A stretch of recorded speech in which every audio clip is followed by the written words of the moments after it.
The friendship, protocol building, deep connection in a social recession. We have never been more connected. We have never been more alone. This book is about closing that gap. A note before we begin: something is wrong, and most of us can feel it even if we struggle to name it. We are, by every measurable standard, the most connected generation in human history. The average person in 2026 has access to more people, more conversations, more communities, more platforms for interaction than any human being who ever lived before us. We can reach someone on the other side of the planet in seconds. We can join a group of 10,000 people who share our niche interest with a single tap. We can maintain the appearance of an active, rich social life while sitting alone in a room. And yet, the loneliness statistics are staggering. Surveys consistently find that a significant proportion of adults in many studies, a majority, report having no one they can talk to about the things that really matter. The United Kingdom appointed a minister for loneliness in 2018 because the public health implications of social isolation had become impossible to ignore. The United States Surgeon General, in 2023, issued an advisory on the loneliness epidemic, citing research that places the health risk of chronic loneliness on a par with smoking 15 cigarettes a day. We are living through what researchers are beginning to call a social recession, a widespread deficit in the quality of human connection that is producing measurable damage to individual well-being, community resilience, and public health. This book is about understanding why that is happening and doing something about it. Not at a policy level, though policy matters, but at the level of your own life. Because the antidote to a social recession, as with any recession, begins with individual decisions about where and how to invest. The Friendship Protocol is a guide to making those investments deliberately, intelligently, and with the depth of commitment that genuine human connection actually requires. Part 1. Understanding the Crisis. Chapter 1: The Social Recession. What is actually happening? Before we can address the problem, we need to understand it clearly. Because the social recession is not simply a matter of people spending too much time on their phones, though that is a contributing factor. It is a structural phenomenon with multiple causes that have been building for decades. Robert Putnam, the Harvard political scientist whose book Bowling Alone tracked the decline of social capital in America from the 1950s onward, identified the erosion of community as one of the defining trends of the late 20th century. The institutions that had historically provided the scaffolding for human connection, churches, civic organizations, unions, neighborhood associations, bowling leagues, local pubs, community clubs, were declining. The social infrastructure that had made casual, repeated contact between people of different backgrounds and perspectives a normal part of daily life was quietly dismantling itself. Into that vacuum came the internet, and then social media, offering what appeared to be a more efficient and more scalable form of social connection. And in some ways, it delivered. The internet has connected people across distances and differences that would previously have been insurmountable. It has created communities for people who would otherwise have been entirely isolated in their experience, but it has not replaced what was lost. And in some important ways, it has made things worse. Why digital connection is not enough. Human beings are not merely information-exchanging creatures. We are embodied relational beings whose nervous systems are calibrated for a particular kind of connection that requires physical presence, shared experience, and time. When you spend time with someone in person, a complex and largely unconscious process of attunement occurs. You read their facial expressions, their tone of voice, their body language. You synchronize your breathing and your physiological state with theirs. You share the physical environment, the same temperature, the same background noise, the same light. Your nervous system registers their presence as real. Something in you settles in a way that does not happen through a screen. Digital communication, however convenient, however rich in content, strips out most of this signal. What remains is words, and sometimes a face in a small rectangle on a screen. It is better than nothing. It is not the same as presence. Moreover, social media platforms are not designed to foster genuine connection. They are designed to maximize engagement, which is not the same thing, and is often its opposite. Engagement is driven by emotional activation, outrage, envy, desire, fear, the compulsive comparison of your inner experience to someone else's curated exterior. Genuine connection is driven by vulnerability, honesty, shared experience, and the slow accumulation of trust. These are not the values that algorithmic platforms optimize for. The particular loneliness of adulthood making friends in adulthood is genuinely hard. This is not a personal failing. It is a structural reality that almost no one prepares you for. As a child, the conditions for friendship formation were provided for you. You were placed in environments, school, neighborhood, extracurricular activities that delivered the three ingredients researchers identify as essential to friendship formation: proximity, repeated unplanned interaction, and a setting that encourages people to let their guard down. As an adult, those conditions largely disappear. Work provides proximity, but rarely the psychological safety required for genuine openness. Most adults' lives are structured around obligations, work, family, logistical demands that leave little time for the unstructured, unhurried interaction in which friendship actually develops. And there is a social norm in many cultures that treats the active pursuit of friendship as slightly embarrassing, as something that adults are supposed to have handled already, and that admitting you haven't been somehow a confession of inadequacy. The result is that many adults, even adults who appear, from the outside, to have full and sociable lives, are quietly, privately lonely in a way they rarely talk about because they are not sure they are supposed to feel it. Loneliness is not the absence of people. It is the absence of people who truly know you. The difference between those two things is the whole of the problem.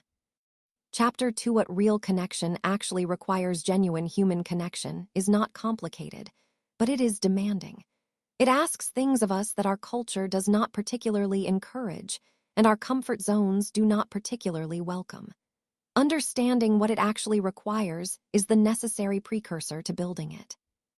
The psychologist Robert Weiss, in his foundational work on social needs, identified 6 distinct provisions that genuine relationships offer.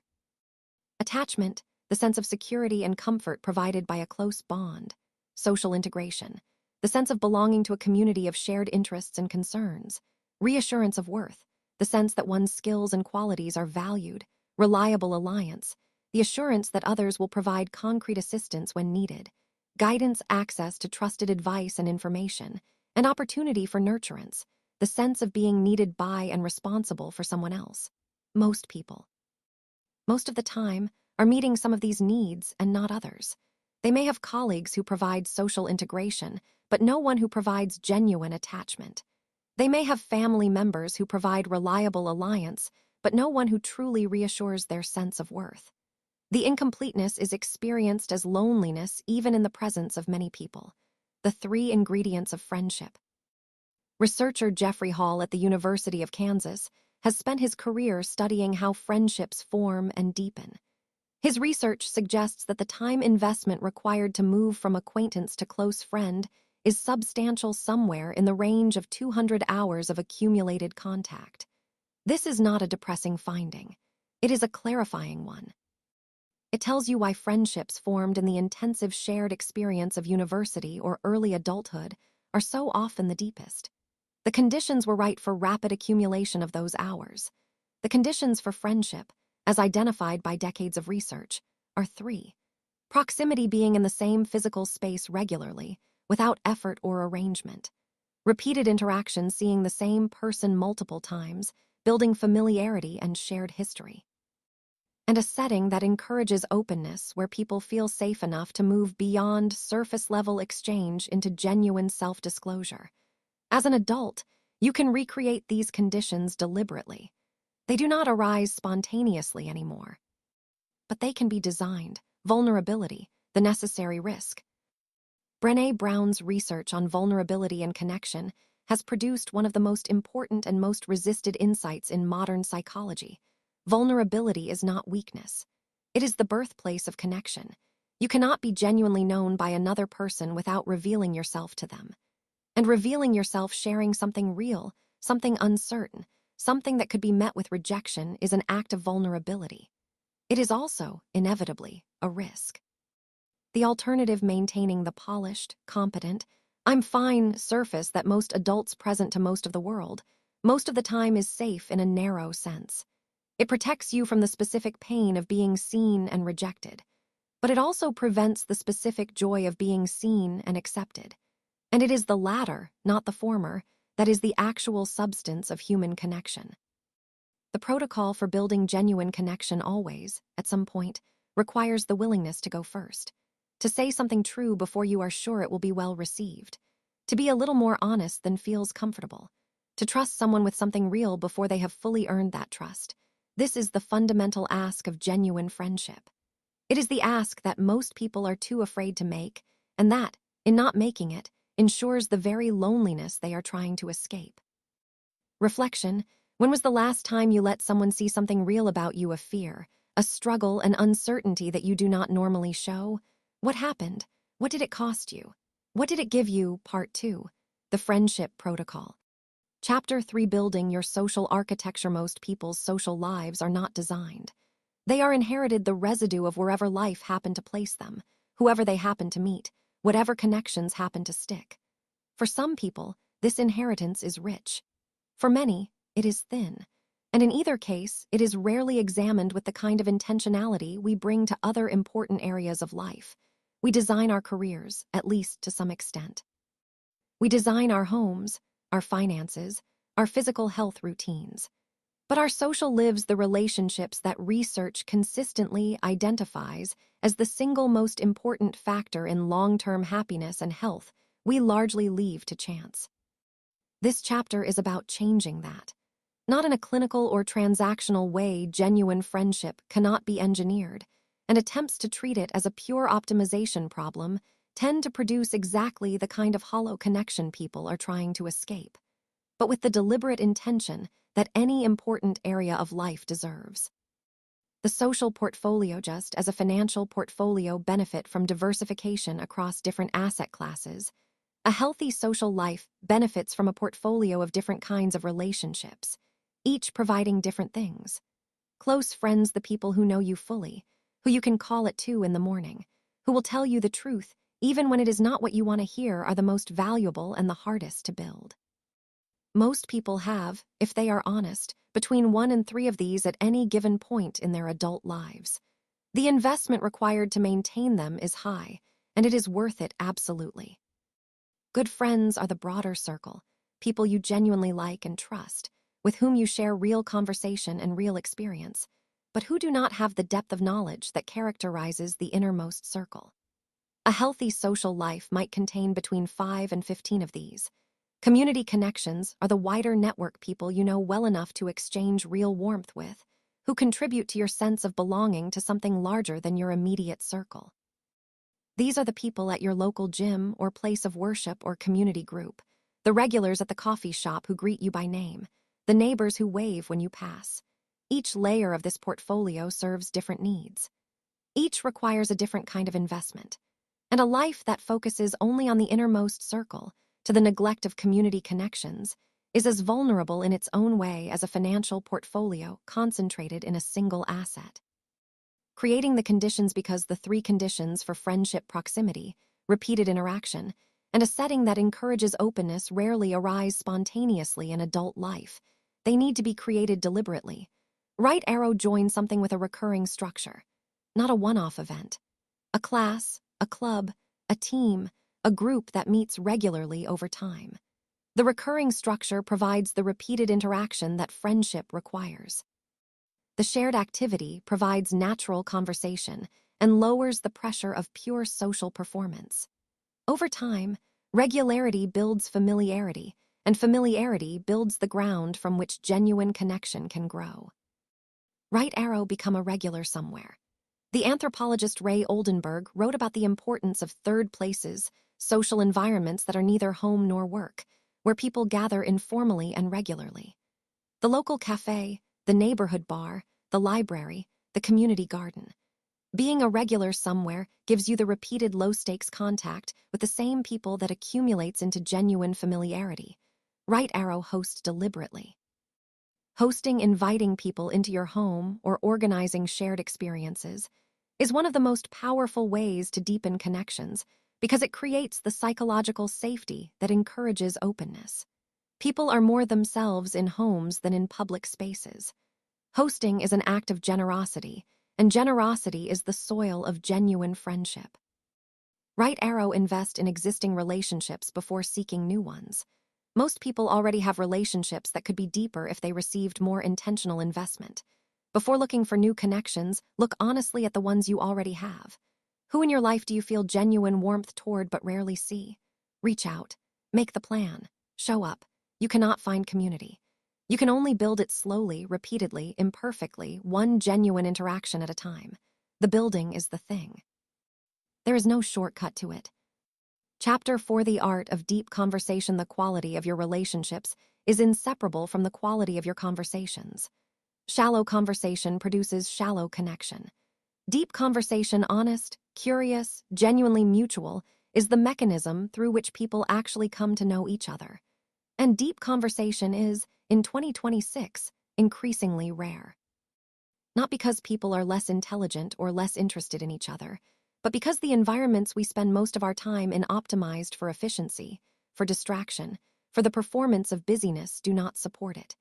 We have lost the art of unhurried talk, of the conversation that goes somewhere unexpected, of the silence that is comfortable rather than awkward, of the exchange that leaves you feeling genuinely known rather than merely entertained. This chapter is about reclaiming that art. What Makes a Conversation Deep? Research by psychologist Arthur Aaron suggests that the pathway to genuine connection is surprisingly specific. It is the mutual, escalating exchange of personal information. Not facts about your job or your weekend plans, but the things that actually matter to you. Your fears, your hopes, the experiences that shaped you, the questions you have not yet answered. Aaron's famous 36 Questions study, in which strangers were brought to genuine closeness through a structured series of increasingly personal questions, demonstrated that depth of disclosure, not length of acquaintance, is the primary driver of felt closeness. You can know someone for 20 years at a surface level and feel further from them than a stranger you spent an honest hour with. The implication is both liberating and demanding. You do not have to wait years to build genuine connection, but you do have to be willing to go deeper than is comfortable. The skills of deep conversation is not merely a matter of asking more personal questions. It requires a set of skills that can be developed with practice. Right arrow, be genuinely curious. There is a quality of attention that communicates, I am actually interested in what you are about to say, that is immediately felt by the person you are with. It is not a technique. It is an orientation, a genuine desire to understand this particular person's particular experience. Cultivate it. Right arrow, listen to understand, not to respond. Most people, most of the time, are not truly listening. They are waiting for their turn to speak, or formulating their response, or relating what the other person is saying back to their own experience. Genuine listening, the kind that makes people feel heard, means staying in the other person's world until they are finished. Really finished.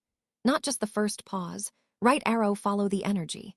In any conversation, there are moments where something quickens, where a topic or a word or a question produces a flicker of genuine interest or emotion in the person you are with. Follow that. Ask the question that goes deeper into that territory. The most important conversations happen when you stop following the script and start following the aliveness. Right arrow, disclose in return. Genuine conversation is mutual. If someone shares something real and you respond only with questions or analysis, you have kept yourself behind glass. The exchange requires that you also bring yourself your own experience, your own uncertainty, your own honest response to what they have shared. Right arrow, tolerate silence. Silence in conversation is not failure. It is often the sign that something genuine has been said and is being absorbed. The compulsion to immediately fill silence is worth examining, and over time, worth releasing. Conversation as a practice. The quality of your conversations will improve if you treat them as a practice, something you bring intentional attention to, that you reflect on afterward, that you develop over time. After a significant conversation, ask yourself, was I genuinely present? Did I listen as well as I spoke? Did I share something real? Did I follow the energy or stay on the surface? These questions, returned to consistently, will change how you show up in the conversations that matter. Reflection.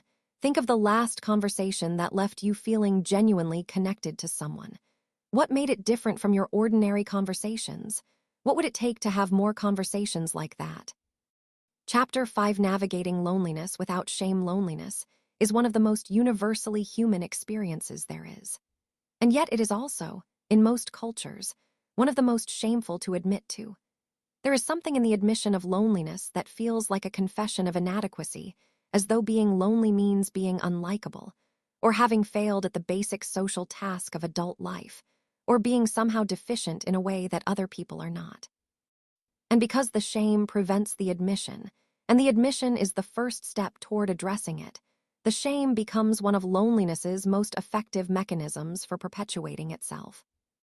This chapter is about naming loneliness clearly, without the shame that distorts it, and about navigating it with the same practical intelligence we would bring to any other significant challenge. The different faces of loneliness. Not all loneliness is the same, and understanding which kind you are experiencing matters for knowing how to address it. Social loneliness is the loneliness of insufficient contact, not having enough people in your life, not enough interaction, too much time alone. It is addressed, practically, by the strategies in the previous chapters. Building your social portfolio, creating conditions for connection, investing in existing relationships. Intimate loneliness is the loneliness of insufficient depth, having people around but no one who truly knows you. You can feel this kind of loneliness at a party, in a full workplace, even in a long-term relationship. It is addressed not by more contact, but by deeper contact, by the willingness to be more honest, more vulnerable, more genuinely present in the relationships you already have. Existential loneliness is a different beast entirely. It is the loneliness that arises not from the absence of connection, but from the awareness, sometimes sudden and sometimes slowly accumulated, that there is an aspect of your inner experience that cannot fully be shared with anyone. The particular quality of your consciousness, the specific texture of your experience. This loneliness is not pathological. It is, many philosophers would argue, an irreducible feature of being a distinct self in a world of other distinct selves. It is addressed not by more connection, but by a deepened relationship with solitude. The difference between solitude and loneliness. One of the most important distinctions in this whole conversation is the one between loneliness and solitude. They are not the same thing, though they are often confused. Loneliness is the painful experience of unwanted aloneness, the sense of disconnection from others that you would choose to end if you could. Solitude is the chosen, nourishing experience of being with yourself, the space of inner life that is not diminished by the absence of others, but enriched by it. The ability to be genuinely, comfortably alone, to enjoy your own company, to inhabit your inner life with curiosity rather than anxiety, to be at ease with silence and stillness, is not a compensation prize for those who cannot find connection. It is a capacity that makes connection better. Because the person who is at ease with themselves is not desperate for others to fill a void. They bring something to relationship rather than extracting from it. Right arrow, develop a relationship with solitude as a deliberate practice. Spend time alone without a phone, without entertainment, without productivity. Just being. Notice what arises. Notice whether discomfort is present and what it is pointing to. Over time, solitude becomes not an absence of company but a quality of presence with yourself. Loneliness tells you something is missing. Shame tells you the missing thing is you. Loneliness is information. Shame is a liar. Learn to tell the difference. Part 3. Building something larger. Chapter 6, Creating Community in a Fragmented World. Friendship is essential. But human beings need something larger than friendship. We need community, the experience of belonging to a group that is oriented around shared values, shared purpose, or shared life. And that exists beyond the tenure of any individual relationship. Community is where identity is shaped, where resilience is built, where the particular kind of belonging that comes from being part of something larger than yourself is experienced. And where, perhaps most practically, you encounter the people who will become your deepest friends not through deliberate matching, but through the organic alchemy of shared experience over time. The challenge is that community has never been harder to find or easier to confuse with its substitutes.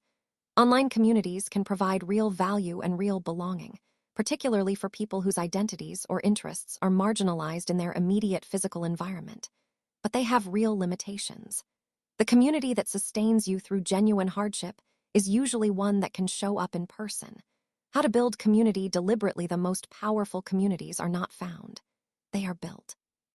And the building usually begins with one person who decides that something is missing and does something about it. Right arrow, start something. A book club, a supper club, a sports team, a walking group, a neighborhood WhatsApp that becomes a neighborhood association, a regular dinner for people working in the same field. It does not need to be large or formal or polished. It needs to be recurring, welcoming, and genuine. Right arrow, make the existing better.